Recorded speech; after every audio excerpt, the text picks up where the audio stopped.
Come along, children. Now we're going to have a little music.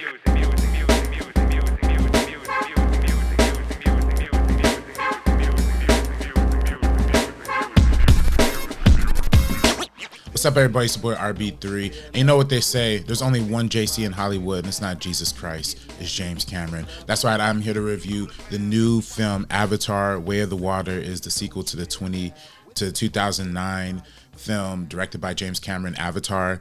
This movie has a very special place in my heart because before I saw this movie, I was really pursuing a career towards like engineering, mathematics, and like science and stuff like that. But this movie really changed the course of my life and really put me towards studying film and going into film. So I attribute a lot to this movie, and I think a lot of people do because it is the highest grossing movie of all time, making $2.8 billion. The worldwide box office beat out James Cameron's previous film, Titanic, which came out in 1997, the year, ironically, I was born. So again, James Cameron, you know what I mean? Dude's just all around in my life. You know, I didn't see Titanic, obviously, when I was a newborn baby, but I do come to love that film and a lot of James Cameron's filmography. You look at his films from Terminator, Aliens, T2, The Abyss, and what stands out a lot through his filmography is his tendency to do really amazing sequels, especially from Aliens and from T2. So that's something you could come to expect in this film as well. And Avatar: Way of the Water, I can say,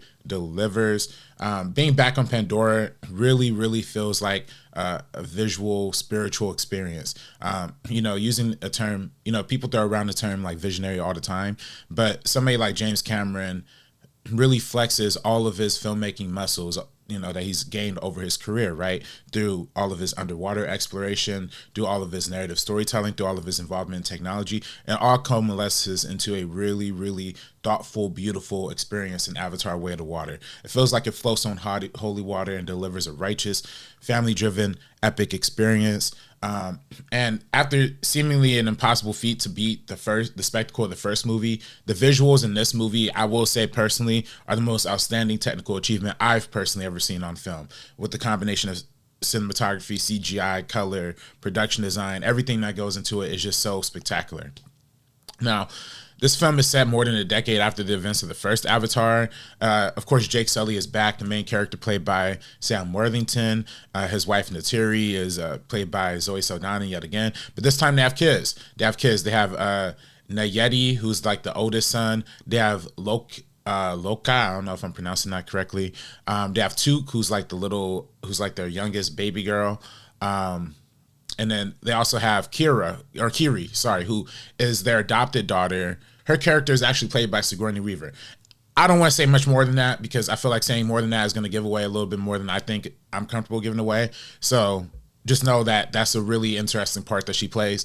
And also part of the family, not really part of the family, but kind of part of the family, is this kid named Spider. He's the human child in the group. He's been left behind when all the humans took off in the first movie. He couldn't go on the ship because he was a baby, so he kind of just got left behind in that way.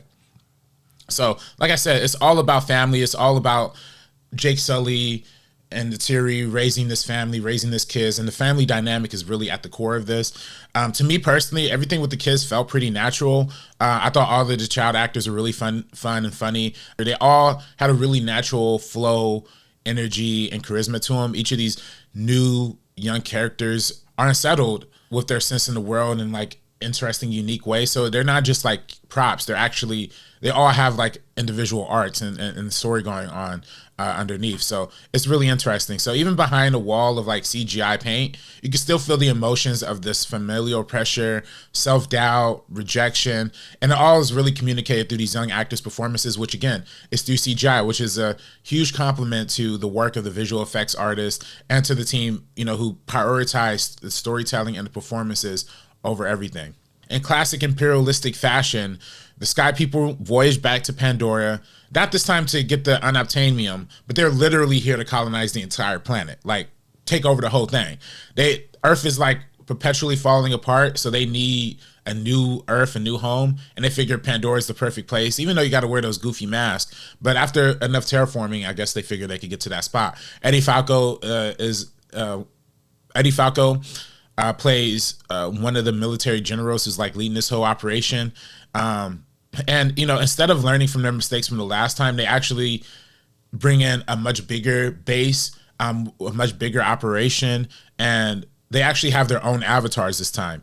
So another returning cast member from the first movie is Stephen Lang. He's back as a recombat avatar. So basically his mind and his memories got transferred into a new avatar body. So he's kind of end up going on a similar kind of exploration of what Jake Sully has to go through the first movie, right? Like how he was a human who has to be adjusted to this new avatar body. In some ways, I think that's interesting. In other ways, I do think it's a little repetitive. I think the parallel is nice, but this movie's already 3 hours and 12 minutes long. It's a long film, so I just feel like too much narrative repetition. Could have been saved if we'd have seen those parts. But then again, I'm speaking to somebody who is an Avatar fan who likes the first one. I think these narrative beats actually play out really well for somebody who hasn't seen the first movie. So somebody who's coming into this fresh would watch these scenes and kind of have that same experience and that same love from the first movie, because much of the second movie is set on the water, in the water. And that's where the way of the water kind of comes in. As trouble kind of follows the Sully family, they find refuge with the water-based Macanian clan. Again, I'm definitely not pronouncing that right, but that's the name. Led by Titanic star Kate Winslet and Well Rider star Cliff Curtis. These sea people avatar, they have lighter blue skin, bigger hands, bigger tails, in order to help them swim. The creative team really did a good job of creating like this amazing village-like set with like these reef-like structures and aesthetics that evoke a beach-like bliss. And like a really harmonic ecosystem on the surface, but as if it's like, on the beach too, underwater. And whereas the first movie, Surface Na'vi, were more inspired by like Native Americans and Native American culture, the Ocean Na'vi are clearly inspired by Native Hawaiian culture.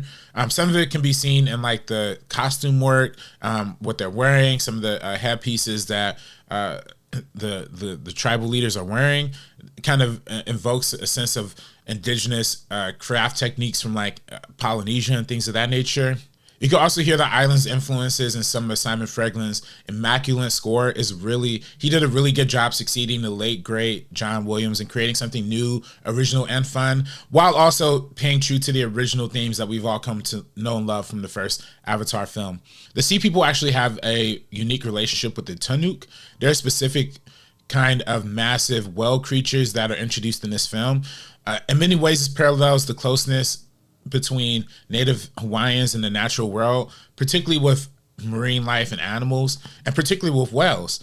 And Avatar 2 exhibits like a profound connection between a lot of the characters and their whale companions, particularly with Jake's middle son, Loak. And even though a lot of this film is influenced by Hawaiian and Polynesian culture, there's an overall universal connection to the planet that is really consistent through all religions and spiritual beliefs, whether you're Christian, Catholic, Jewish, whatever you believe in, there's always a connection to the earth somehow. And I think James Cameron really understands that. He's a stark environmentalist himself, so he rightfully understands that humanity's connection and love for Mother Nature runs super deep. And so he always makes that the core concept of the first movie and the second movie.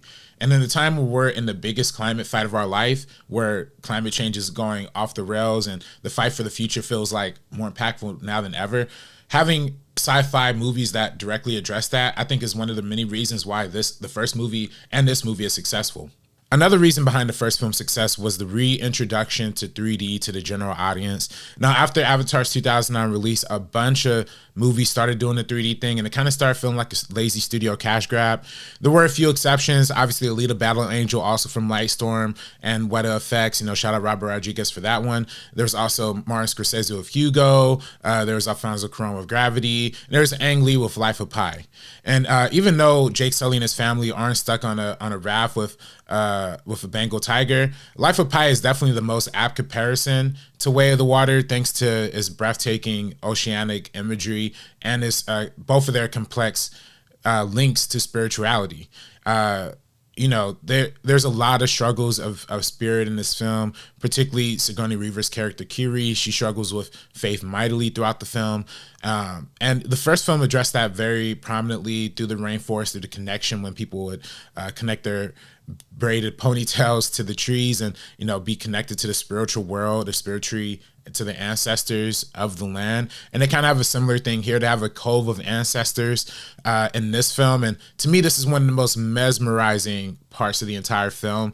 Everything just from the color palette. A lot of the color palette in this film mirrors the colors of the first movie, the very bright tones of blue, green, but also, you know, in the underwater elements, like those lavish pinks that we see from certain trees, or, you know, certain purples, or all these different colors that really mirror the surface world of Pandora, but re-illustrates that underwater in some really amazing, breathtaking ways. The reason why it's 3 hours and 20 minutes is because the first half really gives you a build up, introduction back into the world, like shows you all this new stuff about the water, all this new everything. But then it really closes on a fantastic action-packed sequence at the very end. So it's a long movie with a long build-up, but with an awesome payoff too. James Cameron and cinematographer Russell Carpenter illuminate the world with so many jaw-dropping moments of light that shimmer and glow in the darkness of the water. It really makes the color palette stand out. And so when the film is getting slower and more tedious at certain points, your eyes are constantly feeding on visual stimulation. It's a perfect, marvelous blend of wonder and terror as you explore a lot of the creatures and a lot of the underwater world of Pandora, and I think it's really cool. To me, Avatar: Way of the Water is a 3-hour roller coaster with some ups and some downs, but overall it's a transcendent experience, especially if you see it in Dolby Vision 3D.